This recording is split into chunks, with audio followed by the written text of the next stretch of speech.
मैं आप सभी दोस्तों का सोडा उत्कर्ष क्लासेस पे स्वागत करता हूं। जैसा कि पीछे की वीडियो में हमारा सर्किल टॉपिक चल रहा था, सर्किल टॉपिक में मैंने अधिकतर चीज़ें बता दी है। आज मैं जो चीज़ें बच गई है वो चीज़ें आज की वीडियो में बता दूंगा और उसके बाद हम सर्किल टॉपिक पे ज़्यादा से ज़्यादा जो बनते हैं उस पर क्वेश्चन बनते हैं वह क्वेश्चन करने की कोशिश करेंगे। चलो, जो सर्किल पे चीज़ें बची है तो पहली चीज़ तो ये है, दो प्रतिच्छेदी एवं स्पर्शवृत्त। दो प्रतिच्छेदी एवं स्पर्शवृत्त की कुछ चीज़ें बच गई है वो देखो।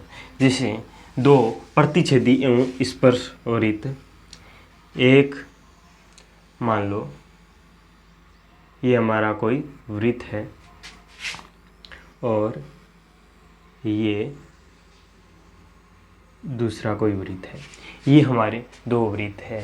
यानी प्रतिच्छेदी या फिर स्पर्शवृत्त के बारे में कुछ चीज़ें बच गई थी, वो चीज़ें मैं आज की वीडियो में बता दूंगा। एक समवृत्त, समकेंद्रीय जो वृत्त होते हैं उनकी भी कुछ चीज़ें आज की वीडियो में हम कंप्लीट करने की कोशिश करेंगे। यानी कहने का मतलब ये है, मैं आपको सर्किल के बारे में कुछ भी चीज़ें छोड़ना नहीं चाहता, जितनी भी है वो मैं आपको बता के रहूँगा। आज कुछ चीज़ें वो सेंस बचती है वो मैं आज की वीडियो में आपको कंप्लीट कराने की कोशिश करूँगा। तो ये जो वृत्त है इसमें बात आती है, तो ये जो उभयनिष्ठ चार्ड है, जो उभयनिष्ठ हमारी जो जीवा है इसको नाम दे दो ए बी। ये है हमारी उभयनिष्ठ जीवा, इसके बारे में आज जानकारी प्राप्त करेंगे। तो देखो, मान लो इसका केंद्र मैं मान लूँ P मान लूँ, इसका केंद्र मैं मान लूँ P और इसका केंद्र मैं मान लूँ Q।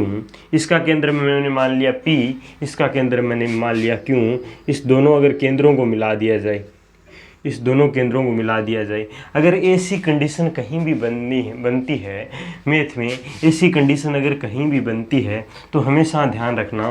मान लो ये कोई सी पर काट रहे हैं, ये दोनों किस पे काट रहे हैं, सी पर काट रहे हैं। ऐसी कंडीशन में हमेशा याद रख लेना मेरे दोस्तों, क्या होता है, जो एसी होती है, जो ये एसी दिख रही है आपको, ये एसी ए बी की हमेशा इक्वल होती है। ये एसी क्या होती है, ए बी की इक्वल होती है। जो ये ऊपर वाली एसी दिख रही है ये नीचे वाले बीसी की इक्वल होती है। ये दोनों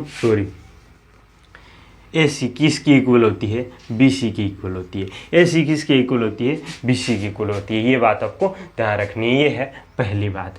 दूसरी बात क्या है, दूसरी बात क्या है, आपको जो पी क्यू रेखा दिख रही है, पी क्यू रेखाखंड दिख रहा है, वह क्या होता है, लंब होता है ए बी पे। वह क्या होता है, लंब होता है ए बी पे। इन दो चीज़ों का खास तौर से ध्यान रख लेना। जैसे दो अगर सर्किल इस प्रकार से हो तो और उसके बीच में एक उभयनिष्ठ जीवा हो, ऐसी कंडीशन में ये ऐसी कंडीशन आते ही ये दो चीज़ें आपके दिमाग में आ जानी चाहिए। क्या आ जानी चाहिए कि जो इनके केंद्रों को मिलाने वाली रेखा है, दोनों वृत्तों के केंद्रों को मिलाने वाली जो रेखा है वह इस जीवा को दो समान भागों में बांटेगी तथा ये लंब पर इन दो को समान भागों में बांटेगी। इस रेखा को हम क्या बोल सकते हैं, इस रेखा को आप दूसरा नाम दे सकते हो। क्या नाम दे सकते हो, इसको दे सकते हो आप लंब समद्विभाजक भाजक। ये लंब समद्विभाजक रेखा कह सकते हैं, हम इसको लंब समद्विभाजक रेखा कह सकते हैं। समझ में आई बात, यानी इन दोनों की लंबाई बराबर है और ये लंब है, इसके कारण इसको लंब समद्विभाजक कह सकते हैं। ये एक बार स्क्रीनशॉट लो।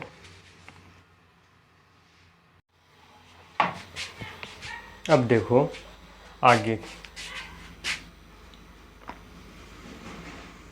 ये हमारा सर्किल था और ये दूसरा सर्किल, ठीक है। अब ये हमारी उभयनिष्ठ जीवा ए बी और इसको P नाम दिया था, इसको Q नाम दिया था, इसको मिला दिया। अब ध्यान से सुनो, एक मैं ऊपर ट्रायंगल बना दूं, एक नीचे ट्रायंगल बना दूं, एक इधर ट्रायंगल बना दूं, एक इधर ट्रायंगल बना दूं। एक बात बताओ मेरे को, क्या ये आर है, ये भी आर है, ये आर डैश है, ये आर डैश है, ये है, ये आपको जानते हो। तो देखो आर बराबर आर है, आर डैश बराबर आर डैश है, और पी क्यू और पी क्यू क्या है, उभयनिष्ठ है दोनों में। एक ये ऊपर वाला ट्राइंगल की बात कर रहा हूँ, ए पी क्यू और बी पी क्यू, इन दोनों ट्राइंगलों की बात कर रहा हूँ। तो इसमें ये तीन चीज़ें इस प्रकार हैं। अगर तीन चीज़ें ये किसी में दो ट्राइंगलों में अगर फुलफिल होती है तो वह एक दोनों ट्राइंगल क्या होते हैं, सर्वांगसम होते हैं।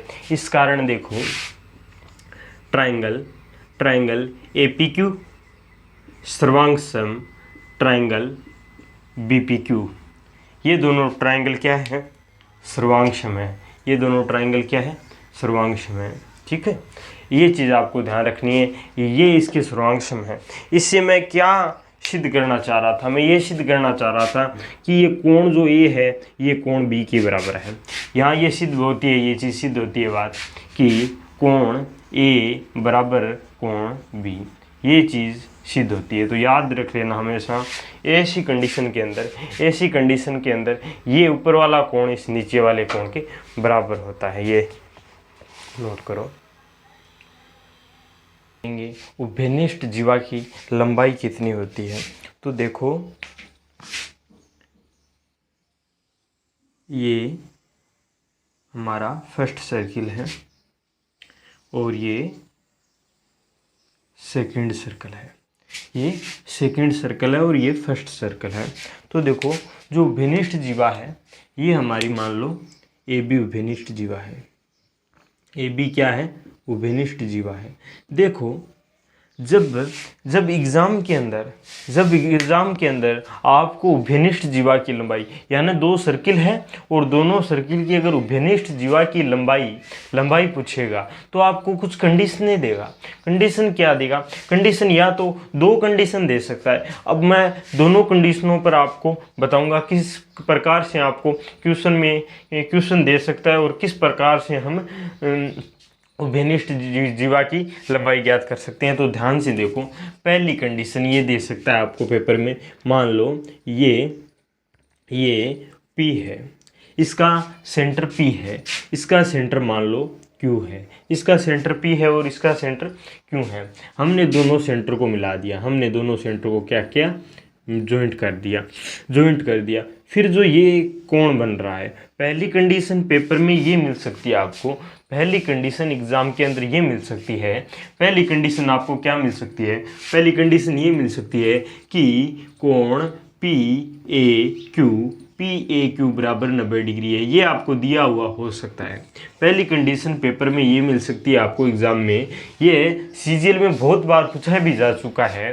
तो ये कंडीशन, पहली कंडीशन मिल सकती है कि ये जो कोण है ये 90 डिग्री है, ये जो कोण है ये 90 डिग्री है और आपको पूछा जाएगा कि ए बी का मान निकालो। ये कोण 90 डिग्री है और आपको ए बी का मान निकालो। यानी कंडीशन कुछ ही दे भलाई, पर कंडीशन एक कंडीशन देगा। मैं आपको दो कंडीशनों के बारे में बताऊंगा, दोनों ही बहुत इंपॉर्टेंट है। तो पहली कंडीशन ये देगा कि ये कोण 90 डिग्री है और ए बी का मान निकालो। ऐसी कंडीशन में हम क्या करेंगे, मान लो इसकी रेडियस जो आर है, इसकी रेडियस हमने मान ली आर डैश है। इस जो आपको ट्राइंगल दिख रहा है ए पी क्यू, इसको बाहर लेते हैं। तो बाहर लेने पर देखो कैसे बनेगा, ये वाला सिरा 90 डिग्री दिया हुआ है, ये क्या है, ए है, ये क्या है, ए है, और ये यहाँ पर क्या है, 90 डिग्री है।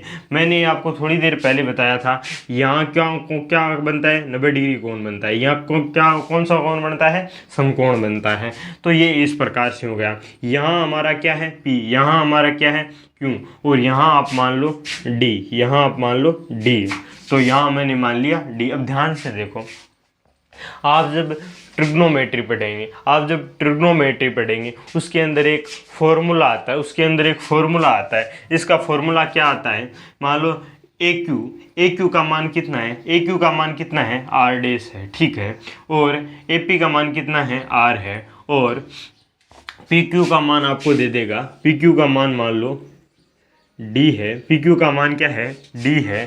तो ये मैंने डी मान लिया, ये मैंने डी मान लिया, यहाँ से लेकर यहाँ तक मैंने डी मान लिया। अब इसका एक फॉर्मूला होता है किसका, एडी का। जब ये लंब होता है इस पर समकोण त्रिभुज में, ये जो लंब दिख रहा है इस लंब की लंबाई ज्ञात करने का एक सूत्र होता है, जिसे मैंने एडी बराबर हो जाएगा R इंटू आर डैश बटा D, R into R dash बटा डी, ये फॉर्मूला होता है। ये क्या होता है, फॉर्मूला होता है समकोण ट्रायंगल के अंदर।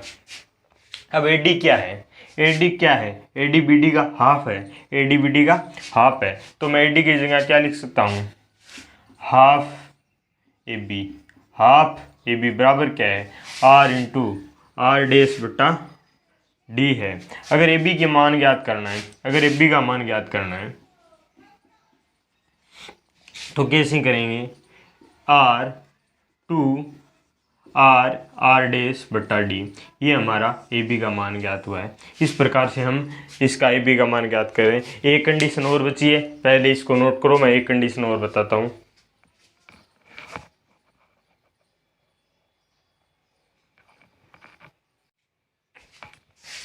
अब देखो एग्ज़ाम के अंदर दूसरी कंडीशन क्या दे सकता है, एग्ज़ाम के अंदर दूसरी कंडीशन ये दे सकता है कि जो दोनों ट्रायंगल है, दोनों सर्किल जो है, दोनों सर्किल सर्वांगसम है। दूसरी कंडीशन ये दे सकता है कि दोनों सर्किल सर्वांगसम है, या अगर सर्वांगसम शब्द का यूज ना करे तो ये पेपर में ऐसा दे सकता है कि दोनों जो सर्किल है, दोनों सर्किलों की जो रेडियस है वह समान है। क्योंकि ऐसा इसलिए होता है क्योंकि अगर दो सर्वांगसम अगर सर्किल है, दो सर्वांगसम सर्किलों की जो रेडियस होती है दोनों की समान होती है, तो ऐसा दे सकता है। और वे कंडीशन ऐसी दे सकता है, या तीसरी कंडीशन ये दे सकता है कि जो दोनों का जो होती है सरकमफ्रेंस है वह दोनों के केंद्र से गुजर रही है। जैसे देखो ये ऐसी कंडीशन आपको दे सकता है। दूसरी कंडीशन कैसे दे सकता है, जैसे ये सर्किल है, ये सर्किल है और ये दूसरा सर्किल इसके सेंटर से होकर गुजर रहा है, दूसरा सर्किल इसके सेंटर से होकर गुजर रहा है। यहाँ मान लो P है, यहाँ मान लो Q है, और ये उभयनिष्ठ जीवा AB है, ये उभयनिष्ठ जीवा AB है, ये दे सकता है। यानी पहली बात आपको ऐसे मिल सकती है कि दोनों सर्वांगसम है। दूसरी बात ऐसा भी दे सकता है कि दोनों की रेडियस बराबर है। तीसरी बात ऐसा भी दे सकता है कि दोनों की जो सरकमफ्रेंस है, दोनों की सरकमफ्रेंस है जो सेंटर से गुजर रही है, दोनों की सरकमफ्रेंस है जो सेंटर से गुजर रही है। तीनों में से अगर कोई से भी कंडीशन मिल जाए तो यही तरीका है, यही तरीका है। मेरी बात सुनो, तीनों में एक ही बात एक ही होती है। जैसे मान लो मैंने इसको मिला दिया, मैंने इसको मिला दिया, मैंने इसको यहाँ से मिला दिया, मैंने इसको यहाँ से मिला दिया। ध्यान से देखो, क्या दोनों की रेडियस बराबर है? क्या दोनों की रेडियस बराबर है? ये आर है तो ये भी आर है। एक ध्यान से सुनो, क्या इसका सेंटर से, इसके सेंटर से सरकमफ्रेंस की दूरी भी क्या होती है? आर है। तीनों क्या है? आर है। अब ध्यान से सुनो, ध्यान से सुनो, क्या ये अगर तीनों अगर भुजाएं समान हो, ट्रायंगल की अगर तीनों भुजाएं समान हो तो कोण क्या होते हैं? 60 डिग्री। तो ये कितना डिग्री हो गया? 60 डिग्री। ये कितना डिग्री हो गया? 60 डिग्री। ये कितना डिग्री हो गया? 60 डिग्री। अगर मैं इसको भी मिला दूं, ये कितना डिग्री हो गया? 60 डिग्री। ये भी कितना डिग्री हो गया? 60 डिग्री। ये भी कितना डिग्री हो गया? 60 डिग्री। अब देखो जीवा की दो तरीका बताऊंगा आपको, जो पसंद आए वो। पहला तरीका देखो, इसको भार लो, इसको भार लो तो ये कुछ ऐसा दिखाई देगा, कुछ ऐसा दिखाई देगा।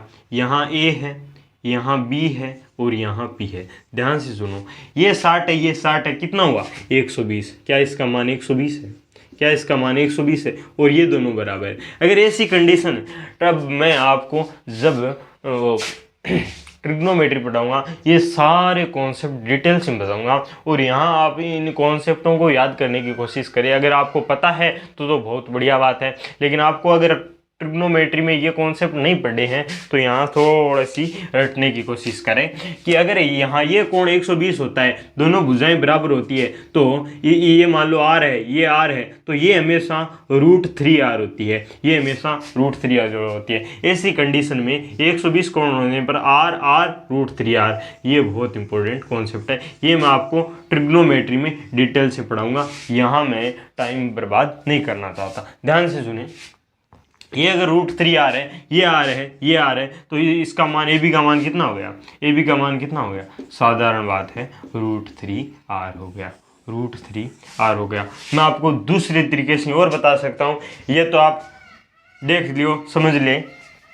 अब ध्यान से सुने, ए पी क्यू क्या है, एक सम चतुर्भुज, सम त्रिभुज है, इसे क्या बोलते हैं, सम त्रिभुज बोलते हैं, जिसकी तीनों भुजाएं बराबर हो। अब देखो अब क्या होगा कि ये क्या है, इस पर लंब है, ये क्या है, इस पर लंब है।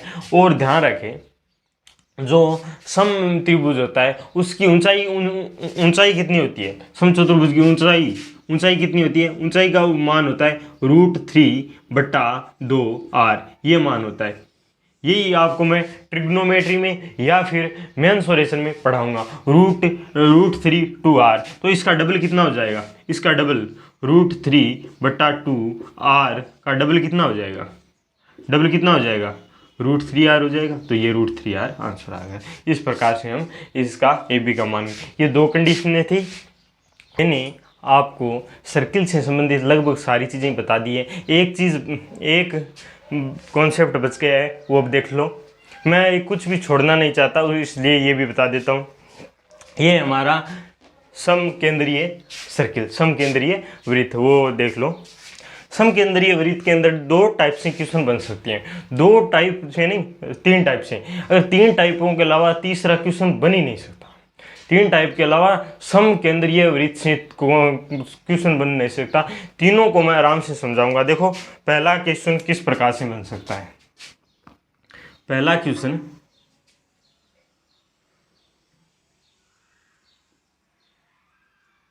आज मेरे हाथों से गोल बना है ना, नहीं बनता नहीं है,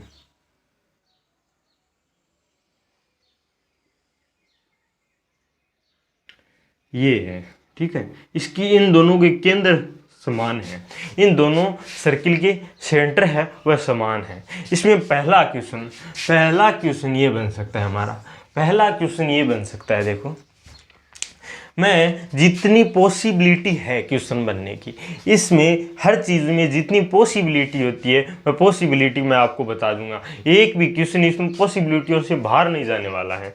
देखो पहली पॉसिबिलिटी ये बनती है कि ये आपको दे दी जाएगी, क्या दे दी जाएगी, इस ए बी का मान, ये क्या है, बड़ा वाला जो सर्किल है उसकी क्या है, जीवा है, उसकी क्या है, जीवा है। और ये इसको टच करती है, यहाँ मान लो सी, मान लो सी पर टच कर रही है, सी पर क्या कर रही है, टच कर रही है। तो ये इसकी क्या है, छोटे वाले की क्या है, ये स्पर्श रेखा, और बड़े वाले की क्या है, जीवा है। मैंने इसको ए से मिला दिया, क्या ये यहाँ पर लंब बनेगा, क्या ये यहाँ पर लंब बनेगा। तो ऐसी कंडीशन में आपको क्या करना है, इसको यहाँ से मिला देना है, इसको यहाँ से मिला देना है, इसको यहाँ से मिला देना है। और ज्ञात कैसे करोगे, देखो ध्यान से सुनो। ये तो है छोटी आर और ये है बड़ी आर, ये है छोटी आर और ये है बड़ी आर। आपको ओ ए का मान पूछ लिया जाएगा कभी, मान लो ये भी तो क्या है, ये बड़ी आर कैसी हुई, ये है बड़ी आर, ये है छोटी आर और ये है बड़ी आर, सॉरी ये है ए बी का आधा, AB/2, ये कंडीशन है। तो ऐसी कंडीशन में क्या होगा, इसको हम बाहर ले लेते हैं। बाहर लेने पर ये है R, ये है बड़ा R, ये है AB/2। आप कुछ नहीं करना, आप इसको याद कर लें। इन तीनों में से एक का मान दिया जाएगा, इन तीनों में से एक का मान दे दिया जाएगा। ना 2 का मान दे दिया जाएगा और तीसरे का मान पूछा जाएगा। आप इस ट्राइंगल से ट्रिपलेट लगा के, आप इस ट्राइंगल के अंदर ट्रिपलेट लगा के सारे क्वेश्चन को हल कर सकते हैं। आप इसमें ट्रिपलेट लगा के सारे क्वेश्चन को हल कर सकते हैं। पहला तरीका होता है ये, इस प्रकार से आपको एग्जाम के अंदर क्वेश्चन पूछा जा सकता है। अब देखो दूसरे प्रकार क्या है, ये नोट करो। अब दूसरा टाइप से क्वेश्चन कैसे बन सकता है, देखो दूसरे टाइप से इसमें क्वेश्चन कैसे बन सकता है वो भी देख लो।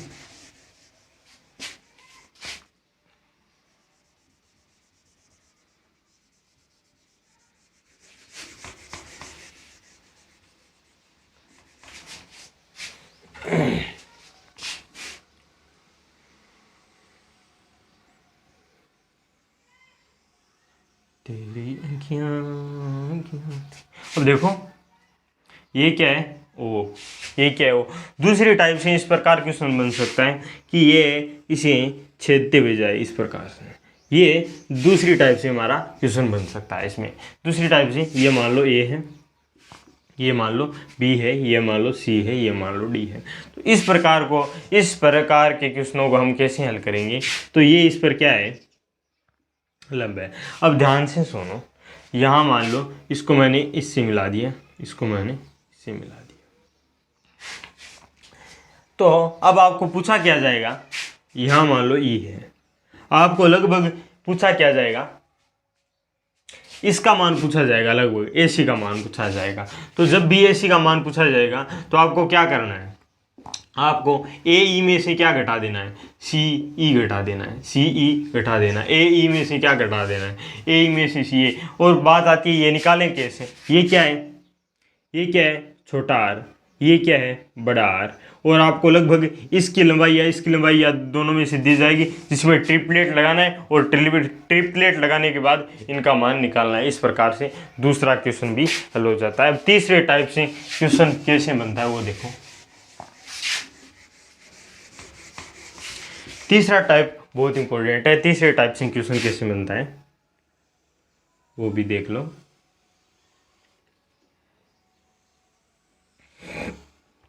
तीसरे टाइप से देखो, ये इसका क्या है, डायमीटर क्या है, व्यास है, ये दोनों का क्या है, व्यास है। और व्यास से मैंने इस प्रकार से एक स्पर्श रेखा खींच दी, इसको स्पर्श करते हुए मैंने एक रेखा, स्पर्श रेखा खींच दी। मान लो इसकी लंबाई मैं AB ले लूँ, इसकी लंबाई मैंने AB ले ली, यहाँ मैंने C ले लिया, यहाँ मैंने D ले लिया, इसको मैंने यहाँ पर लंब पर मिला दिया, लंब पे मिला दिया। अब ध्यान से सुनिए मेरी बात, ध्यान से सुनिए मेरी बात। क्या यहाँ से यहाँ तक बड़ा R है, ये भी क्या है बड़ा R है, ये भी क्या है बड़ा R है, ये भी क्या है बड़ा R है कि नहीं है। और इसकी मैंने लंबाई मान ली, मान लो कुछ भी मान लो, ये इसके बराबर है कि नहीं है। एक आप जब मैं आपको वो पढ़ाऊँगा, ट्राइंगल पढ़ाऊँगा, उसके अंदर बताऊँगा मध्य बिंदु परिमेय। AB का मध्य बिंदु O है, CD का मध्य बिंदु D है, दोनों के मध्य बिंदुओं को मिलाने वाली रेखा तीसरी भुजा की क्या होती है, समांतर होती है। तीसरी भुजा की क्या होती है, समांतर होती है। ध्यान से सुने, बहुत इंपॉर्टेंट कॉन्सेप्ट है। क्या कह रहा हूं मैं, AB भुजा का मध्य बिंदु O है, BC भुजा का मध्य बिंदु D है, दोनों भुजाओं के मध्य बिंदुओं को मिलाने वाली रेखा तीसरी भुजा की आधी होती है तथा उसके समांतर होती है। ये मध्य बिंदु परिमेय होती है। मध्य बिंदु परिमेय क्या कहती है कि दो भुजाओं के मध्य बिंदुओं को मिलाने वाली रेखा तीसरी भुजा के समांतर होती है, तीसरी भुजा के समांतर होती है, तीसरी भुजा के समांतर होती है तथा तीसरी भुजा की आधी होती है। इससे क्या, ये क्वेश्चन CGL के अंदर बहुत बार पूछा जा चुका है। ये क्वेश्चन बहुत बार पूछा जा चुका है, बार बार पेपरों में पूछा जा चुका है और बार बार आपके द्वारा गलत किया जाता है। तो इसका ना ये ना क्वेश्चन पेपर में निकालने की नहीं होती है।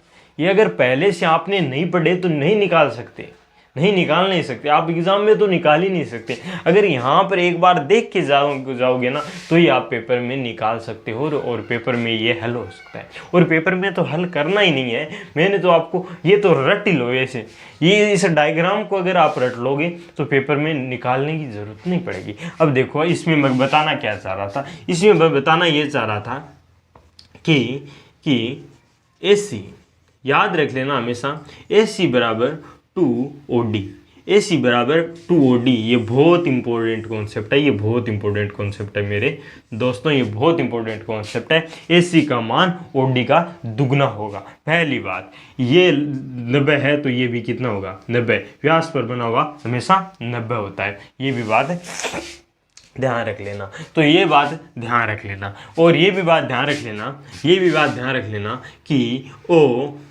OBD समांतर, ये क्या होता है समरूप त्रिभुज ABC। ये भी बात ध्यान रख लेना मेरे दोस्तों, ये भी बात ध्यान रख लेना, ये भी बहुत इंपॉर्टेंट बात है। ये क्वेश्चन बहुत इंपॉर्टेंट है, इसको रट के ही जाना अगर एग्ज़ाम देने जा रहे हो, ठीक है। और ये बात ध्यान रख लेना, ये इसके समांतर होती है, ये इसकी आधी होती है, और इस प्रकार से ये क्वेश्चन पूछे जाते हैं। कभी कभी मेरे बंधुओं ये कोण भी पूछ लिया जाता है, कभी कभी मेरे भाइयों ये कोण भी पूछ लिया जाता है, ये कोण देके ये कोण पूछ लिया जाता है। तो याद रखें, अगर ये कोण थीटा है तो ये भी कोण कितना होगा थीटा होगा, अगर ये कोण थीटा है तो ये भी कोण थीटा होगा। ये कोण कितना है 90 डिग्री, ये कोण कितना है 90 डिग्री। एक बात और सुनो, इस कोण का मान देके इस कोण का मान पूछ लिया जाएगा, इस कोण का मान देके इस कोण का मान देके इस कोण का मान पूछ लिया जाएगा, इस कोण का मान देके कुछ भी पूछ लिया जाएगा। ये तो 90 याद रख लेना है, ये 90 याद रख लेना है। एक बात याद रख लेना, ये कोण इसके बराबर होगा कि नहीं होगा, ये कोण इसके बराबर होगा कि नहीं होगा, होगा मेरे भाई, ये कोण इसके बराबर होगा। तो इस प्रकार से हम विभिन्न प्रकार के क्वेश्चनों को कर सकते हैं, तो ये नोट करो। और आज की क्लास इतनी होगी। आज मैंने बहुत अच्छे कॉन्सेप्ट बताए हैं। आज सर्कल कंप्लीट हो गए हैं, और कल सीजीएल में पूछे गए 5 जो कॉन्सेप्ट है, बहुत इंपॉर्टेंट कॉन्सेप्ट है, वो मैं बताऊंगा। कल की क्लास लेना न भूले। धन्यवाद।